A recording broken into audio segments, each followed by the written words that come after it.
Welcome everyone to the 7th annual Last Lecture. It's another year and you can still see that we are staying safe in this pandemic. As you can tell, I'm not in Wenjack Theatre, none of us are, but we are bringing this event to you virtually as we feel it's quite important, especially for all of you graduating. For those of you that I have not had the opportunity to meet yet, I'd like to take a moment to introduce myself. Hi everyone, my name is Steph Muehletaler and I'm the proud principal of Etonaby College. And I would like to start today's last lecture with an acknowledgement of the land and the territory that the university resides on.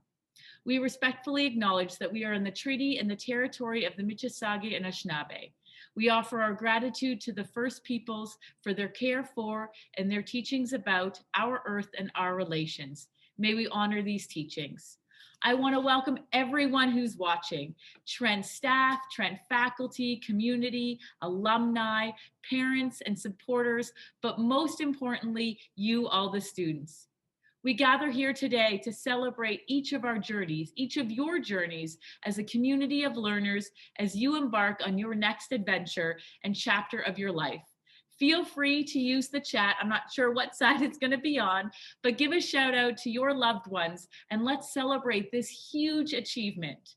This is, I am hopeful, as it's now 4 o'clock on a Friday, the last day of classes, your last lecture of the semester, and most importantly, hopefully, your last lecture of your undergraduate career at Trent University. This is a huge milestone, and we're so excited to gather today to watch you just celebrate all that you've done and what comes next.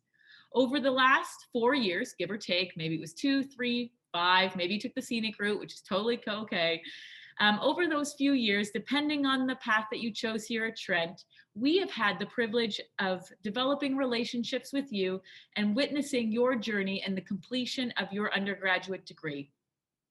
The last lecture is an annual event which is celebrated at many of our neighboring institutions, and it's inspired by Randy Pausch from Carnegie Mellon University, who inspired this chat when he did his own very last lecture. We wanted to bring it to Trent in a way to celebrate all that you have accomplished at the university. We invite all of you to participate today on social media by using the hashtag #MyLastLecture and tagging your college. For the next 40 minutes or so, we will have the honor and opportunity of hearing from 4 different speakers about their own stories at Trent and share some of their words of wisdom. I am sure that each of you will be inspired in one way or another. What I think is really so special is that you, the graduating class, nominated and voted for these individuals. So let's get this show on the road.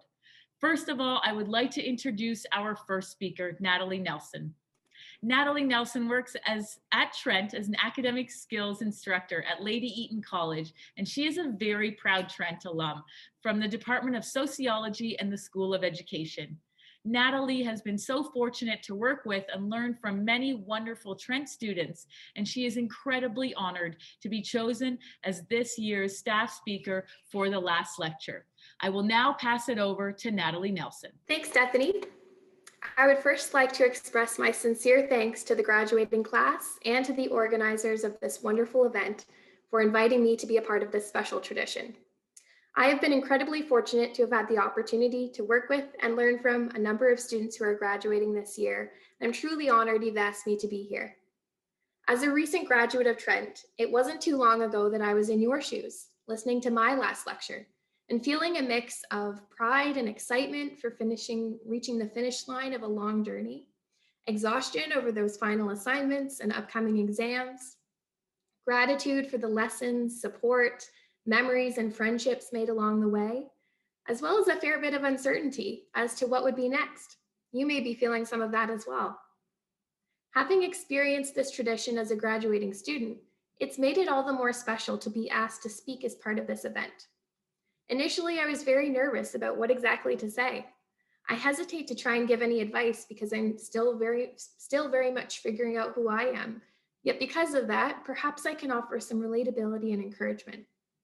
I'd like to share with you a little bit of my story during my time at Trent and what the last few years since I've graduated have looked like. And perhaps there might be something you can take away from this and apply it to your own experience as you close this chapter and begin a new one.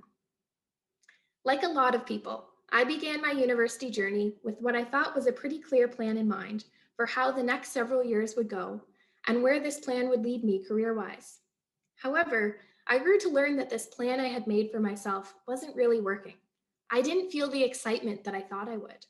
I was more interested in the classes that I chose by chance as electives, and within my program, while I was learning a lot, I couldn't help but compare my own seemingly lackluster interest to that of the passion and excitement I perceived my peers in the program to have.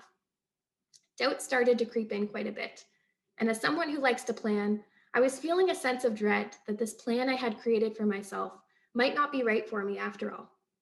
I remember feeling very uncertain and noticing a sense that my intuition was telling me to reevaluate. Something that I'm continuing to learn and practice is how to trust that sense of intuition. And as a great friend has said to me, to lean into uncertainty, something we've all been doing a lot of lately. At the time, I had no choice but to do this because I didn't know what I wanted and knew I needed to purposefully reflect on what I was excited to learn about and then go from there. For me, it was sociology. I just happened to take a couple of introductory courses in my first year because I needed one more credit to fill my schedule and it happened to fit. My interest in the discipline was sparked by the engaging instruction and the new perspectives and approaches I was introduced to that challenged me to critically think about the social world and the construction of social inequality. I also love to write, and this was a program that offered many opportunities for that. I was fortunate to have made wonderful friendships during this time and stepped out of my comfort zone by running for a position within the department student group. I was beginning to feel that sense of community that I'd heard so much about. I wanted to keep learning and remember being so excited to begin planning my courses for the upcoming semester to choose what I could learn about next. This interest I had in wanting to keep learning more was a cue to myself that I had made the right call, but I still didn't have any idea as to what I would do after I graduated. So I continued to try my best to lean into that uncertainty by reflecting on what I enjoyed and moving towards that, and by saying yes to opportunities that came my way that allowed me to connect to more people. I had begun to reach out to individuals in different areas to ask them if I could meet to have an informational interview.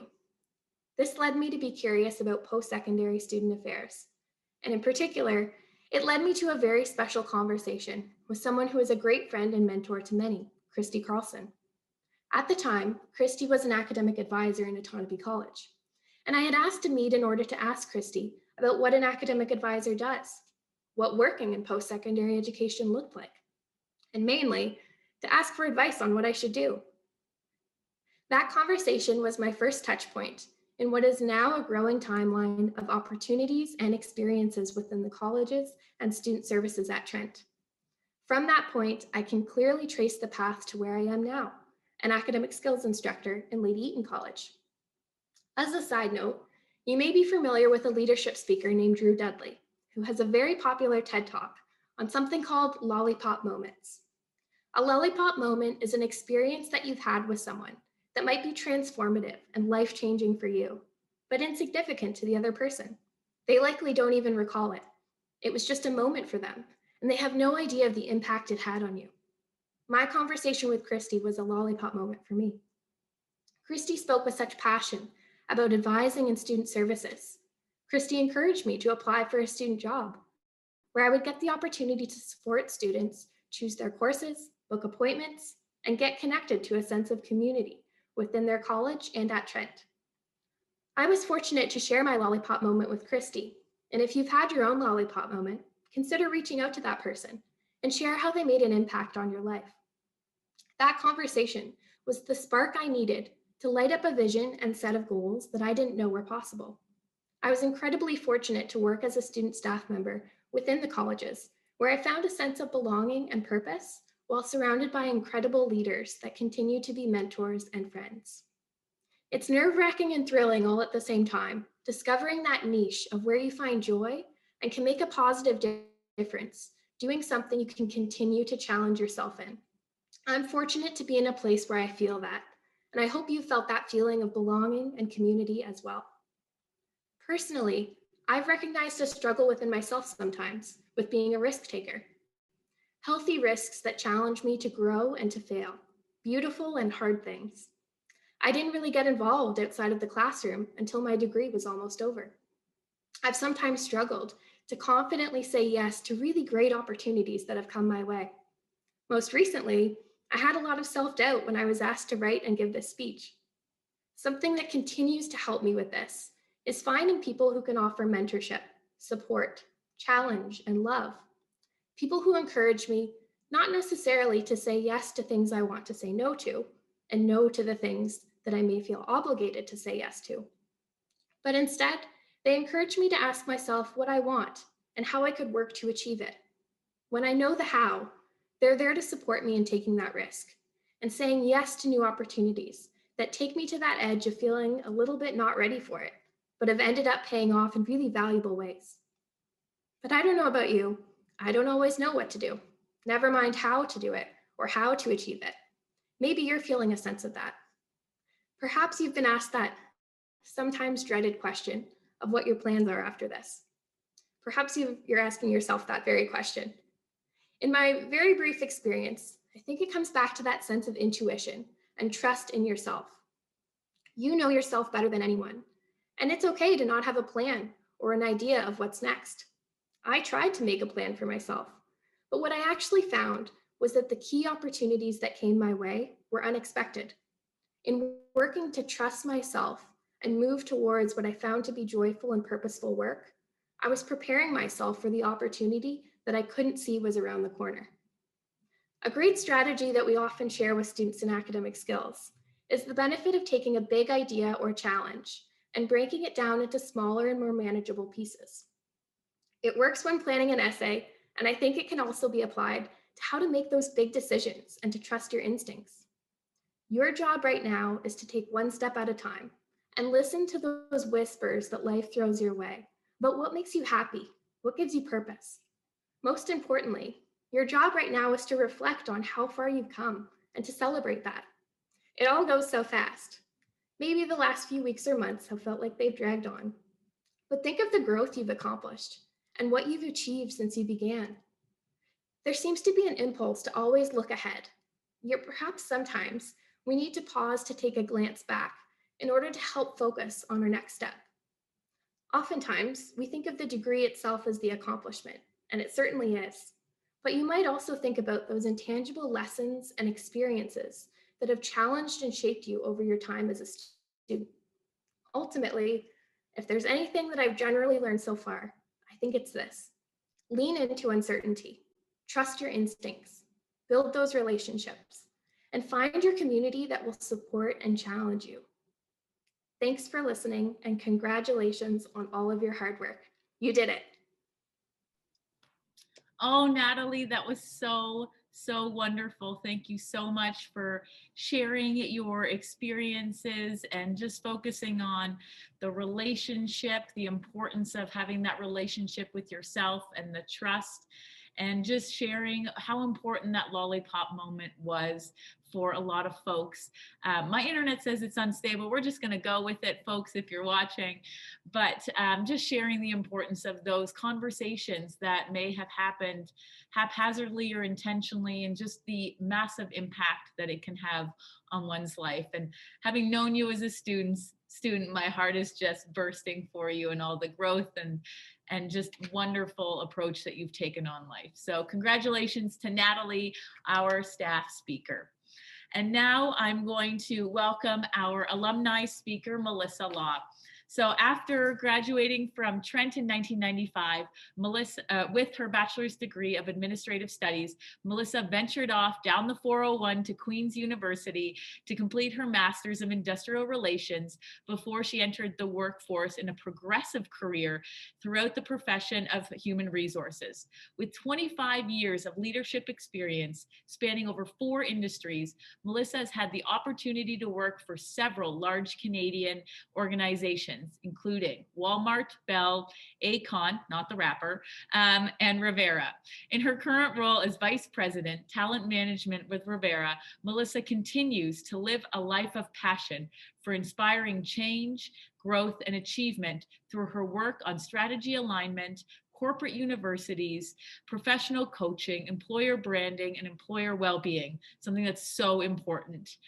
In 2020, Rivera won the gold at the HR Canadian Awards in the category of Best Talent Management Strategy. And Melissa, congratulations, achieved her designation of Associate Certified Coach and Certified Professional Coactive Coach. So with a warm OC and Trent welcome, I'd like to welcome to the virtual stage, Melissa Law. Thank you so much, Stephanie.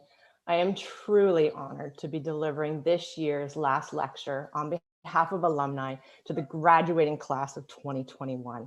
Graduating university is a major milestone. It's a new chapter in the book of you.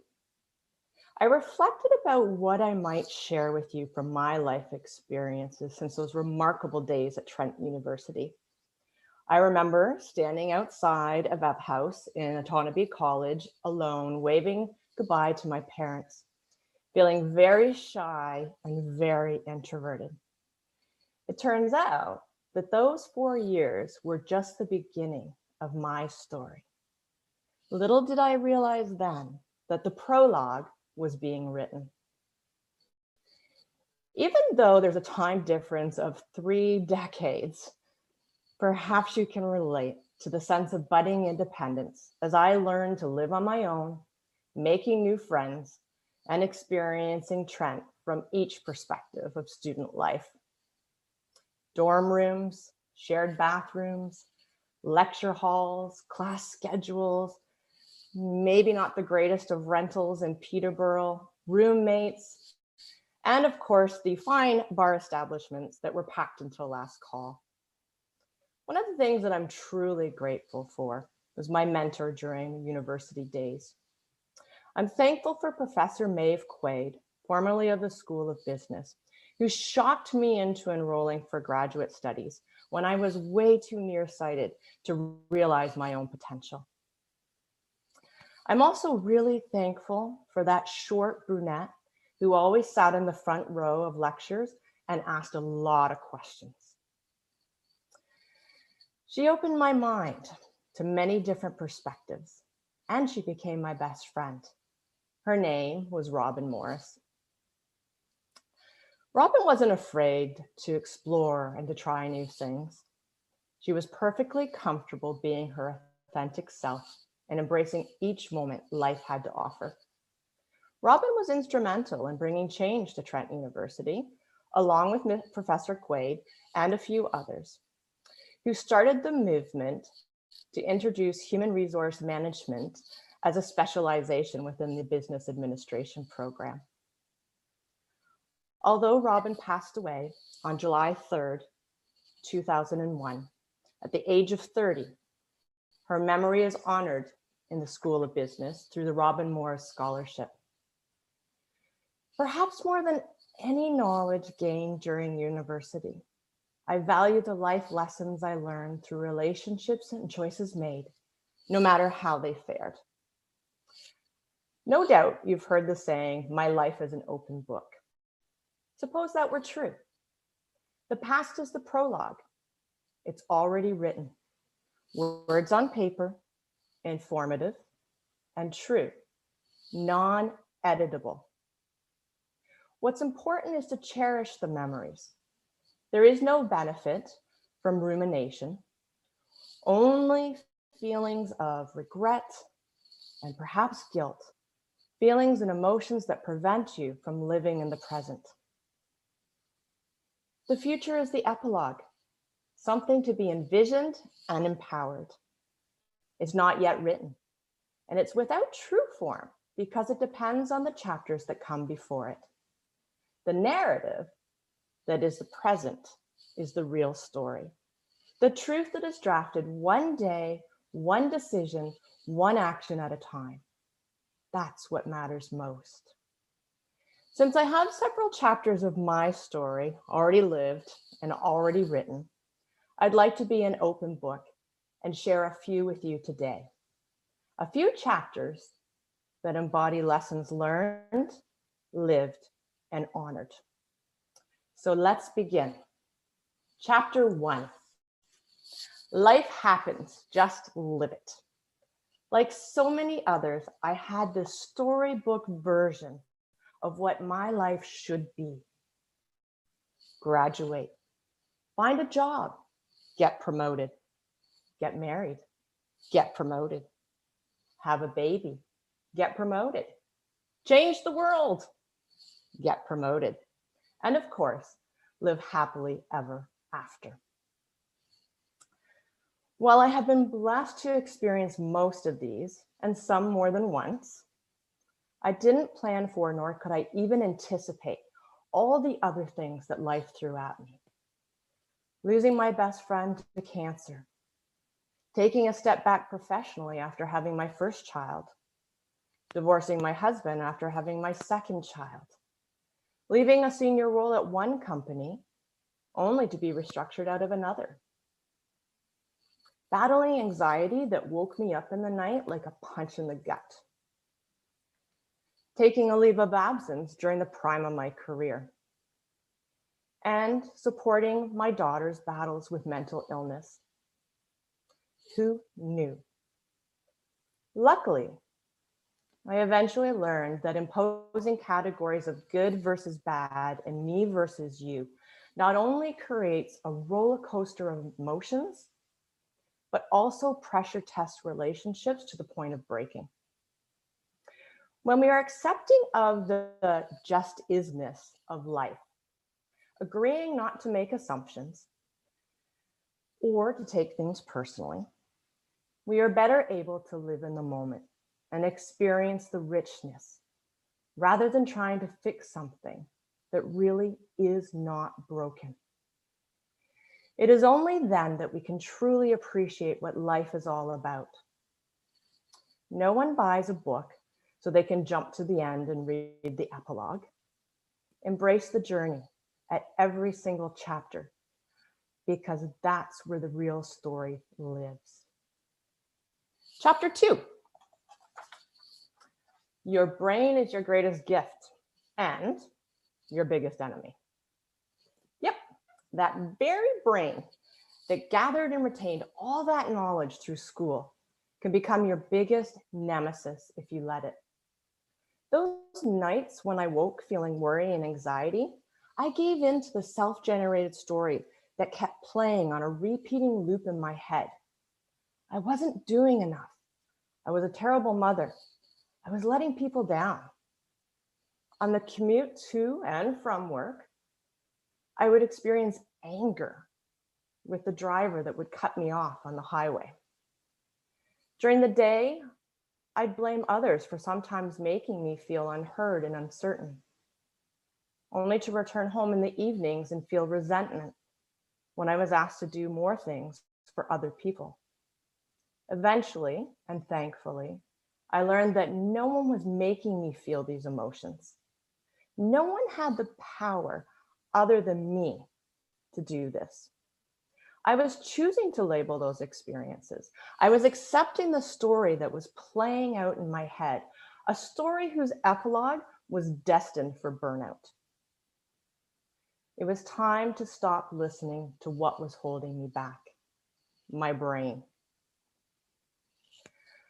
Call out those self-limiting thoughts because their prime purpose is to hold you back and to generate emotions like guilt and worry and stress, self-doubt and resentment.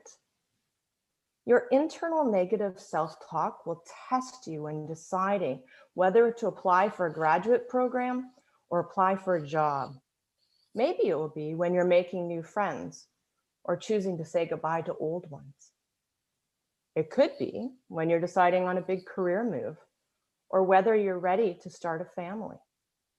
No matter when they arise, believe in yourself. Make resonant choices.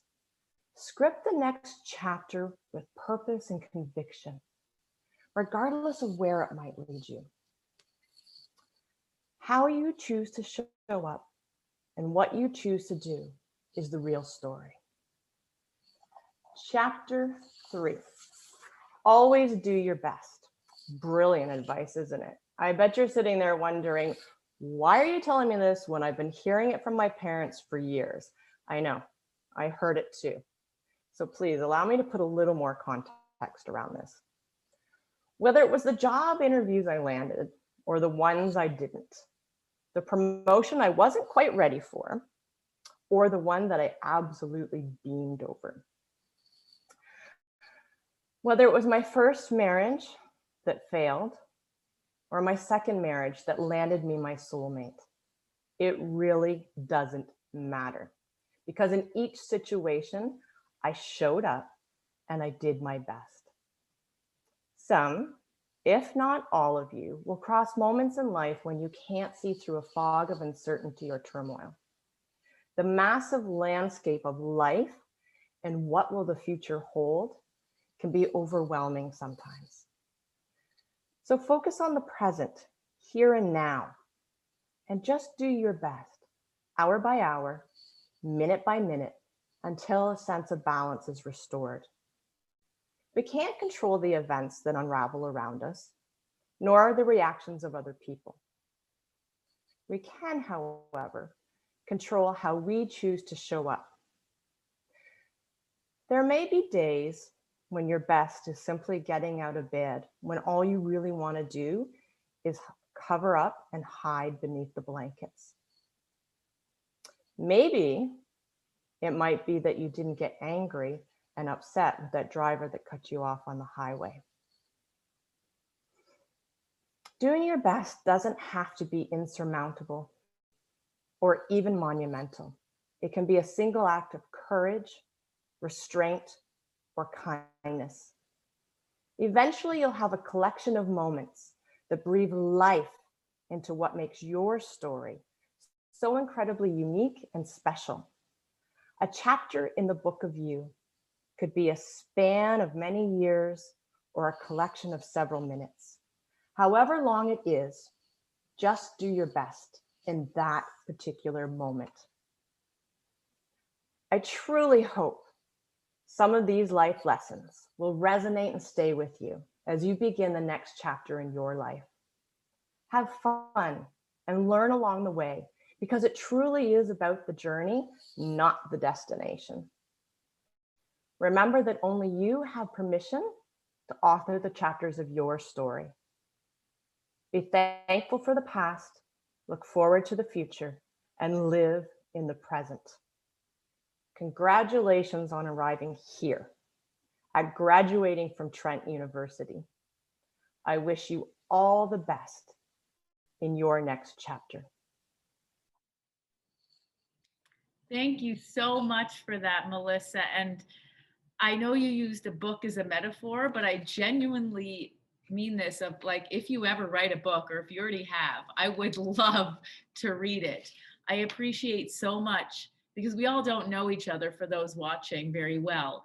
And just how you leaned into vulnerability and shared your story with gosh knows how many people, and just how much grace and compassion, I think, to me, it seems that you have for yourself and your own journey.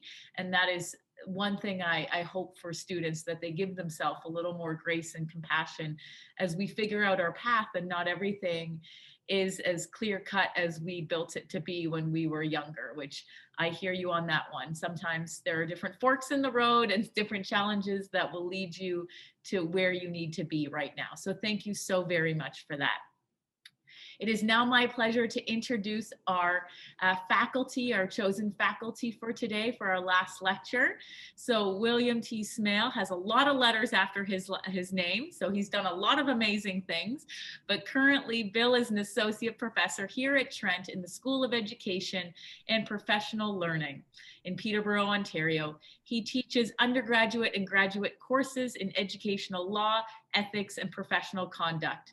His research interests include school law, educational administration, higher ed, early school leaving, deviance, and early childhood interventions. His most recent books include Perspectives on Canadian Educational Law and Policy and 25 Issues in Educational and Administrative Law. It is my great honor and pleasure to welcome Bill, our faculty lecturer, for this year's last lecture speaker. Great. Thank you very much, Stephanie. Uh, Good afternoon. My name is William Smail, and as Stephanie mentioned, I'm an associate professor in the School of Education at Trent University. Just before I start, I want to acknowledge that we are on the treaty and traditional territory of the Michi, Sage, and Anishinaabe. We offer our gratitude to the First Peoples for their care and teachings about our earth and our relations, and may we honor those teachings. First of all, it's a privilege to speak with you today from one of the finest universities in Canada. I've attended and taught at several universities across the country, and I can tell you firsthand that Trent University is top notch. Today, I'm not going to give you a lot of advice. I may give you a little bit of advice towards the end, but rather I want to share a few short stories that have shaped me as a person. Now, when I was in high school, I was not a particularly academic student. Very rarely would I do homework. Very rarely would I open up a textbook, and very rarely would I study for a test. I had other things on my mind, such as socializing, hanging out with my friends, and playing sports. Now, although I played many sports, including hockey and football, I really enjoyed the sport of judo. By the time I graduated from high school, I had my black belt and was competing at a high level.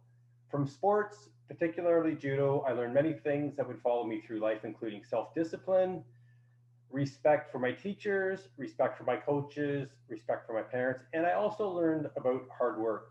From a young age, I understood the nexus between training hard in practice and being successful in competition. After graduating from high school, I had few concrete plans for my future. I felt completely lost and adrift. At that time, most of my friends were heading off to college and university, and here I was stuck in Peterborough with very few prospects. So I decided to move out west with a friend. So in January of 1981, we loaded up my friend's Ford Pinto and headed for Calgary. We had no radio, only an 8-track tape player. If you're not sure what that is, you can Google it. The car had no heater. As a result, the windows frosted up in the cold weather, especially on the prairies where the temperatures hovered around -40. We lost a muffler just outside of Moose Jaw, Saskatchewan, but we finally arrived in Calgary only to rear-end a transport truck. But within a few days, we landed jobs at Canada Packers. This was a big meat packing plant and slaughterhouse in the industrial part of Calgary, and you could smell that place a mile away. This was a physically demanding job. We worked in a freezer, we were working nights, and we would be completely covered in blood by the end of the shift. Also, it was a dangerous job and employees would occasionally sustain serious injuries. The one thing that I learned from that job, or maybe two things I learned from that job, was that I didn't want to be a butcher. Being a butcher is a great profession, and I met some of the most amazing people, but it's just something I didn't want to do. And I didn't want to work in a meatpacking plant and a freezer the rest of my life. So eventually I quit that job and headed back to Peterborough. Now, instead of driving across Canada, we decided to drive across the United States. So we drove due south from Calgary. We crossed the Canada-US border. That is a story in itself. And shortly after that, we experienced engine problems. The car started smoking, and then the engine blew up. We took the plates off the car, then filled our backpacks with a few items, and we left all our worldly possessions behind in that Pinto and started hitchhiking to the nearest town. Now, out of nowhere, and I mean nowhere, this was a very barren and desolate area, a Montana state trooper pulled over. He asked us for identification and wanted to know where we were going. He then instructed us to take a seat in his police cruiser. At this point, we thought for sure we were going to be spending the night in jail. We eventually told him about what happened, our story, and I think he felt sorry for us. He said, "Okay, guys, don't worry, I'll take care of the car. I'll get a tow truck and we'll take that to the wreckers." And he said, "Also, I'll drive you into the nearest town." The nearest town was called Popular, Montana. It had a population of 800 people. So he drove us to the town, and he said that he knows for a fact that the next Greyhound bus doesn't come in until tomorrow afternoon. So he dropped us off at a motel. He said, "You can spend the night at the motel." He said, "Good luck," and he was on his way. So the next day, we in fact did catch that Greyhound bus. That trip was a disaster. That bus went on a real milk run. It went all the way down through the southern states, then came back up through Chicago. It went on a real circuitous route, I think because of our geographical location. But anyways, it took me about a week to get back home. When I finally returned home, I rested up for a couple days, and then I spent the remainder of the summer working on a tobacco farm in Delhi. So once the harvest season was over, I then worked in construction for a while, and then I landed a job at a maximum security prison as a guard. Now, for me anyways, this was a depressing and mentally draining job, and it was a real eye-opener for me. This was my introduction to Sociology 101. Fights, assaults, violence, and emotional breakdowns were a daily occurrence. Now, when I reflect back, working in that environment definitely changed me as a person. And after that job, I was finally ready to attend university. Now, when I was growing up, my parents were very caring and supportive, and they always gave my siblings and myself good general advice. But when it came to university, I was on my own. Both my parents worked at CGE, Canadian General Electric in Peterborough, and had no formal post-secondary education. Therefore, I couldn't turn to them for any advice whatsoever. My first year of university was a little nerve-wracking and overwhelming, and I think many of you can relate to that. It didn't help that I was 1,000 miles away from family and friends, and the learning curve was steep. But I was motivated to study hard and succeed because I didn't want to work in a factory, prison, a meatpacking plant, or construction. Been there, done that. So after 4 years of university, I graduated with my honors degree in physical and health education. And not knowing what I wanted to do, I decided to attend Teachers College. Back then, teaching was definitely not on my radar, but I decided to attend Teachers College because it was only 1 year. And to be quite honest, I just wasn't ready to start working yet. Plus, I really enjoyed the university life. I came out of Teachers College at a time when there were few teaching jobs. I sent out numerous resumes with little success, so I decided to take a teaching job in Northern Ontario. Well, not that far north, I guess that's all relative. It was in the north of Peterborough anyways, it was in the Timmins area. A superintendent from the Cochrane, Iroquois Falls, Matheson, Black River School Board phoned me up and said that they had a teaching position that resonated with my background. I was thinking, great, phys ed, that's what I applied for. Sweet, that's really what I want to do. The superintendent said, we have a teaching position available at the Monteith Correctional Facility. This is where the Young Offender School was located. So I asked him if I could have a week to think about it.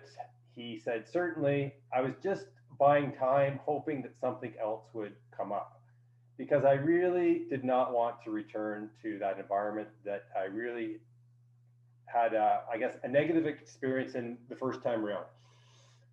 I never got any other job offers, so I accepted that teaching position against my better judgment. It turned out to be one of the best experiences of my life. I never really had any discipline problems with those students. When I worked with adult inmates, I learned that if you give respect, you get respect. So I brought that philosophy into my teaching at Monteith. And when I left that position, I was in charge of the school. It was a great learning experience, but I decided to return to university. So I went back to university. I did my MEd degree, my Master's of Education degree in Educational Administration, finished that, then returned to Peterborough, got hired as a secondary teacher with the Peterborough School Board, now called the Kawartha Pine Ridge District School Board. So I was in the regular system for a while. Then I moved into spec ed, spent several years with that board. And then for some unknown strange reason, I decided to return to university to pursue a PhD. So I went to the University of Alberta in Edmonton, did my PhD in Educational Administration and Policy Studies. And once I completed that degree, I got hired on as a sessional lecturer in the Faculty of Education at U of A. And that is probably the first time that I really enjoyed what I was doing. So I did that for several years, and then I caught a really lucky break in life. Trent University was starting up a brand new Bachelor of Education program. So I applied for the job, got an interview, and shortly after that, I got a call from Dr. Deborah Barrow, who was the founding director of the School of Education, and she offered me a position. So thank you very much, Deborah. So fast forward 18 years later, I'm still here teaching in the School of Education and still finding the job very fulfilling.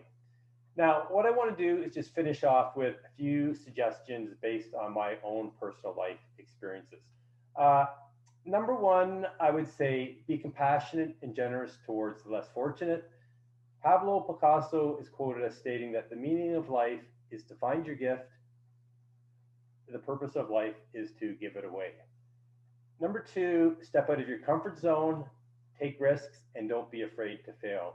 I've had disappointments and failures in my life, and it's through those failures that I have grown the most as a person. Number three, when it comes to employment, don't settle. Keep looking until you find a job that you really like or hopefully love. And Mark Twain once said, find a job you enjoy doing and you'll never have to work a day in your life. And I think there is a lot of truth to that statement. Well, folks, I'm probably a little bit over time. My time is up. Good luck. For those graduating, congratulations on your huge achievement. For those not graduating, good luck next year. And finally, I wish you all the best in the journey ahead. Miigwech. Thank you. Thank you so much, Bill. I had to chuckle when you said, and then I just found myself applying to graduate school again to my doctorate. I'm like, see, there you go. Sometimes, you know, we start off at a meatpacking butcher place and we end up becoming doctors of education or doctors of philosophy and education. You never know where your path can take you. And for those of you, like Bill said, who aren't graduating, I still think there's a lot of nuggets of information and inspirational pieces you can take from all of the stories. And I'll reflect on a few of those. I've been writing my notes as the folks have been talking. So thank you so much, Bill. It's always a pleasure. I love hosting this event because I learned so much about the people I surround myself with. Like, who knew that if I needed some help, I could run to you because you've got a black belt. So all this new information. So thank you very much, Bill. So now, last but not least, we have our student speaker voted on and nominated by all of you. So it is my deep pleasure to introduce Ryan Polaro. So Ryan Polaro is currently honored. That's good that you're honored, Ryan, to be graduating from Trent University with a biology major, chemistry minor, and a specialty in health science. During this time at Trent, he was able to build connections that he knows will last a lifetime for him. He's also been able to work on numerous different projects that have furthered his education and allowed him to discover the person that he really wants to be. And I think that's so, so beautiful.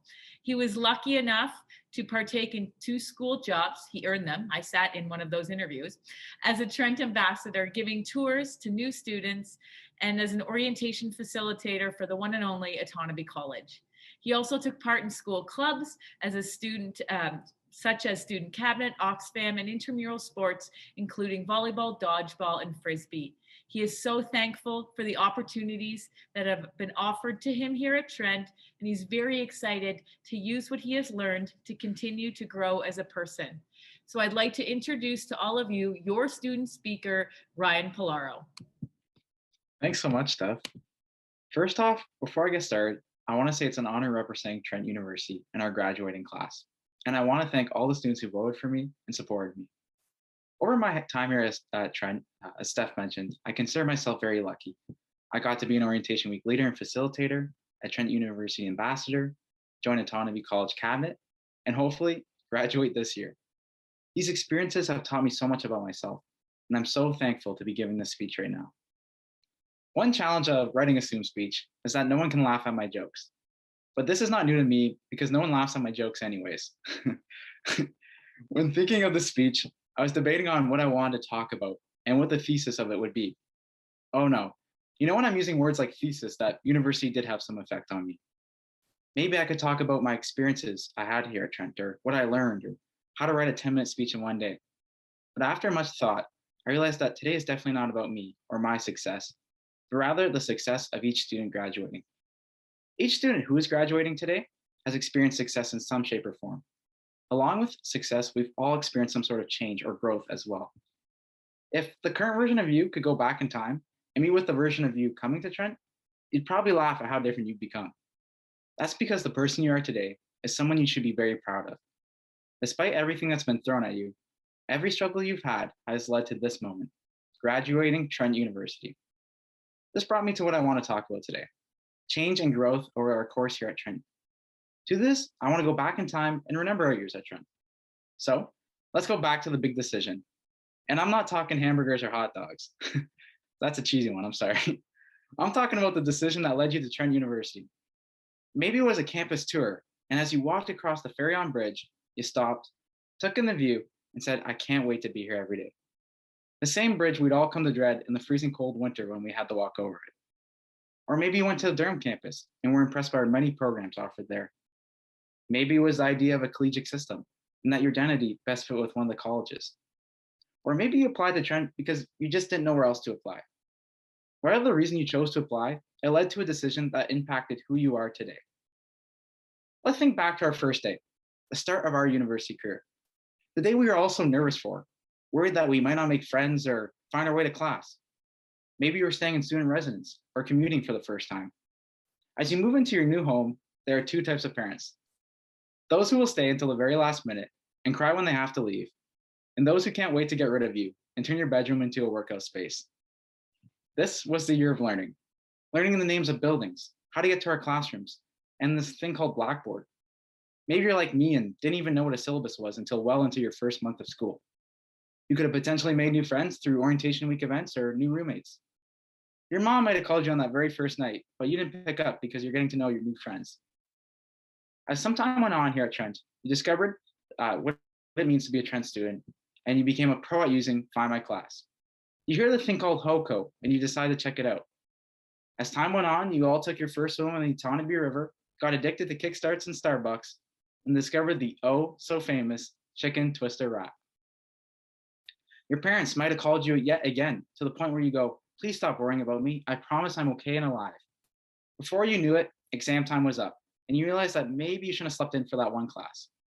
And just like that, you completed your first year. Now, let's go into our middle years. The years you become a pro at being a Trent student. You no longer were worried about finding your classes, and you knew where everything was. These are the years of discovering. The years you figure out who you are, what you're good at, and what you struggle in. These are the years you might have joined an organization such as TUFERT, Student Cabinet, or a club like archery. You could have potentially found a new family amongst your teammates on one of our many varsity teams like rowing or volleyball. Maybe varsity was a little too competitive, and you played an intramural team like dodgeball, soccer, or water polo. In these years, you might have got your first Trent job, worked in the college office, or fueled our addictions by working at Starbucks. Thanks for that, by the way. Starbucks is the reason I lost all my Trent cash. Whether you knew it or not, these were the years you started to find your fit on campus. They were also the years you could have finished pulling an all-nighter, had 5 assignments due, a lab in the morning, a presentation, and you stop and think to yourself, I can't do it. There is no way I can get this done in time. I am going to quit. Then somehow, like a miracle, you find a way to get everything done. This is when you discovered you're capable of so many different things. On to our last year, the year where you can see the finish line, but it still feels so far away. This year was a hard one. I call this the year of change. Now we all had to become Zoom experts and learn that there is nothing worse than a silent breakout room. This could be the year where you're applying to a master's program, writing an entrance exam, or stressing about a job for next year. I know that each Trent experience is unique, and I may not have touched on yours personally, but I hope I can paint a picture of what your years look like here at Trent. When thinking about last year, I wanted to try and sum it up in one word. At first, I thought of words like difficult or fear, but I decided to settle on the word uncertainty. I think we can all agree that the last year has been uncertain, and we often don't know what's coming next. Whether it be another lockdown, more news, not being able to see your family, this year has provided a lot of challenges. However, it's not the only year that can be described as uncertain. If I could ask every student right now what your plans were for next year, a lot of you might know, but still have some uncertain factors. What's everything going to look like in a few months? Where will I be living? How will my skills come into play? This got me thinking that the word uncertainty has a negative implication to it. Sure, being uncertain can be scary. It means we don't know what's in store for us. However, we were also unsure when we came to Trent. I'm here today to argue that being uncertain should never be viewed as negative. It should be instead viewed as exciting. There are going to be many uncertainties in life, and we're no stranger to this as we've conquered obstacle over and over again. It's our time to use everything we learned here at Trent, and you should be proud of the person you've grown into. Whether you're heading to a master's program, moving back home, or getting ready for that big interview, you can proudly say, you know what it means to bleed green. Now, an interviewer could say, you might want to go get that checked out, but we'll all know what it means to have some green in our blood. Don't forget, in times of uncertainty, you can always count on your friends, family, and everyone around you to support you. Which reminds me, before I end my speech, I have to acknowledge a couple thank yous. I want to thank my girlfriend and friends, as because of you, I am the person I am today, and I truly love you guys. I want to thank all the Trent faculty and professors for giving us the resources to grow. I especially want to thank my parents, because without you, I can't experience success, and you taught me that my best is my good enough. And lastly, I want to thank you watching, as without you, Trent would not be the place I love. Thanks. Good gosh, Ryan, you got me crying over here.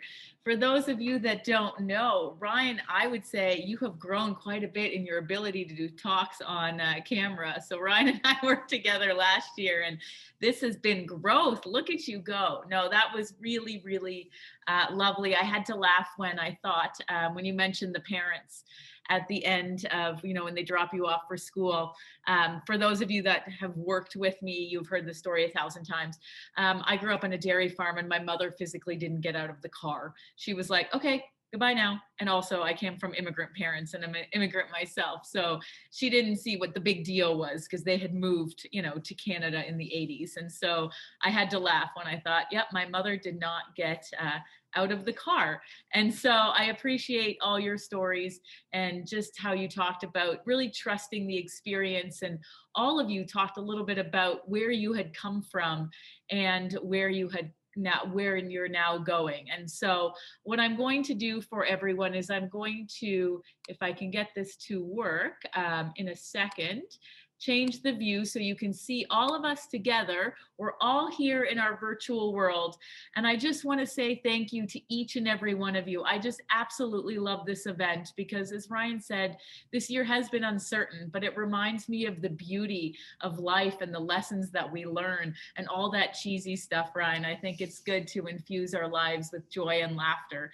And so thank you to each one of you. It is an honor to spend this time with you. And as a token of appreciation, we will be we will be mailing you the last lecture book if you have not had an opportunity to read it, just to really signify how you have contributed to our event today.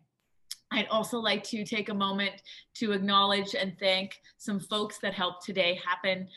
Thank you to Trent University Alumni Affairs for their ongoing support of all of our initiatives within the colleges and welcoming each and every student to the alumni family, which all of you are now. Thank you to each of the colleges and the principals for their never-ending and unwavering support. I'd like to thank Amy and Ganga, two fabulous student staff we have in the college office who have helped with all the advertising and all the changes and whatnot, and all their hard work for our in-person event. We really, truly appreciate it. Thank you to Tyler for communications, who will put this on YouTube and do all the things behind the scenes that I can't do. And to Mike, our editor, who will make this look really pretty. Thank you to each of you again, to our speakers, for your wise words, your wisdom, speaking about the importance of mentorship and how those conversations really can make a lifelong difference and change. And even if those folks are gone, they really do impact our hearts forever. And so if any of you have had those conversations with either a supporter or a faculty member or a fellow student or staff that have changed the way you look at life or the way where you're going to go, let them know. I bet you they don't know what an impact they've had on your life.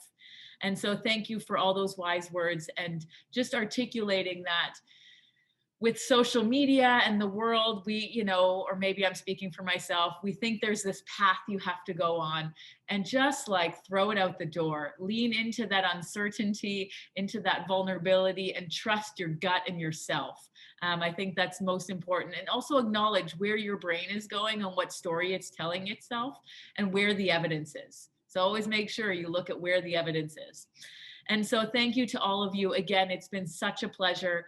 Thank you to all the other folks that are watching today, to the community, but most of all, thank you to all the students. It is an absolute pleasure to do the work that I do. I say on a daily basis that the students are our best teachers. So thank you all, for everyone watching virtually, chatting, hopefully in the chat box. We have hoped that you've enjoyed your last lecture. Thank you so much and congratulations. Goodbye, everyone.